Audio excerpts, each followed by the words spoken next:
Paz do Senhor, meus irmãos, que Deus abençoe seu dia. Sexta-feira, hein? Dia de começar a diminuir a velocidade, né? Já está chegando aí o sábado para descansar. Mas hoje eu quero deixar aqui uma reflexão. Estou trabalhando nessa reflexão ainda. É sobre a salvação. Sobre a salvação. Eu não sei nem como é que eu falo isso para os irmãos, porque é um negócio muito difícil das pessoas entenderem. Bom, o evangelho que a gente prega, a gente tem uma linha de certeza que foi nos passado no decorrer do tempo, que é essa linha de certeza.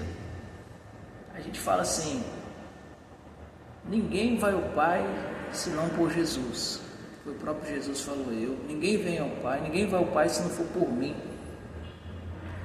Jesus também falou assim, está escrito assim: ide por todos os cantos da terra e anunciar o Evangelho, e todo aquele que crê e for batizado será salvo. Em outro lugar está escrito assim: tudo que pedires em meu nome, o Pai ouvirá. Nós temos essas três certezas que nos foi passado no decorrer da nossa vida. Só que esse evangelho falado e esse evangelho escrito que nós temos acesso é um privilégio desse século.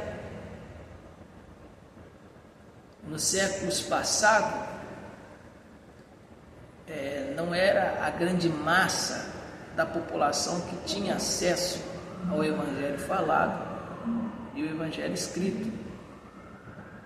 Então você vai perceber isso, que Lutero, até o tempo de Lutero, o evangelho, a Bíblia, era restrita a um pequeno grupo, e as pessoas elas tinham que acreditar naquilo que aqueles que detinham a Bíblia falavam. E eles falavam muitas coisas, dentre as coisas, muitas coisas que não era verdade. E morreu milhões de pessoas depois da morte e ressurreição de Jesus. Morreu milhões de pessoas sem ouvir o Evangelho, sem ter contato com o Evangelho.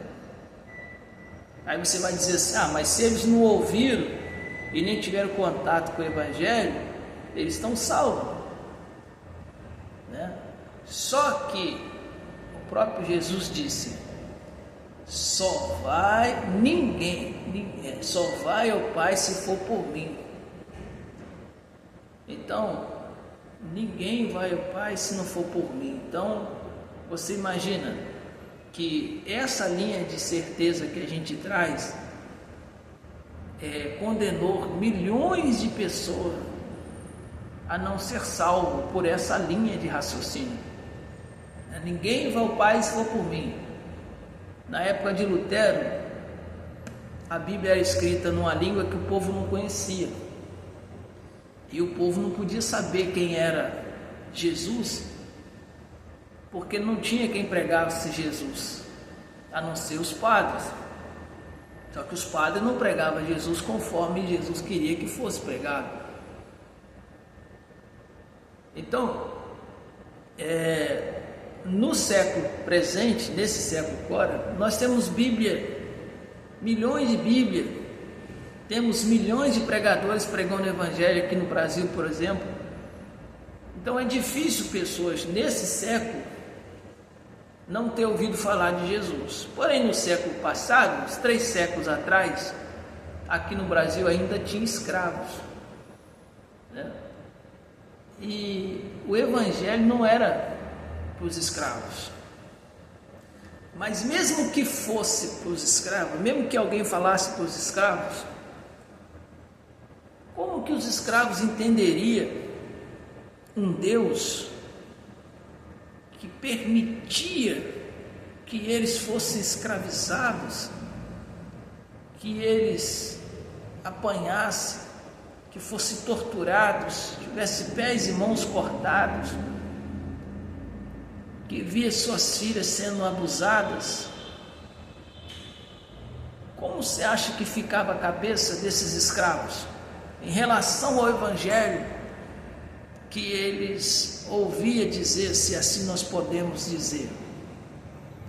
Como é que chegavam no final da tarde com as costas toda queimada de sol, as mãos cheias de calo, e aí se alimentar, não tinha uma alimentação boa?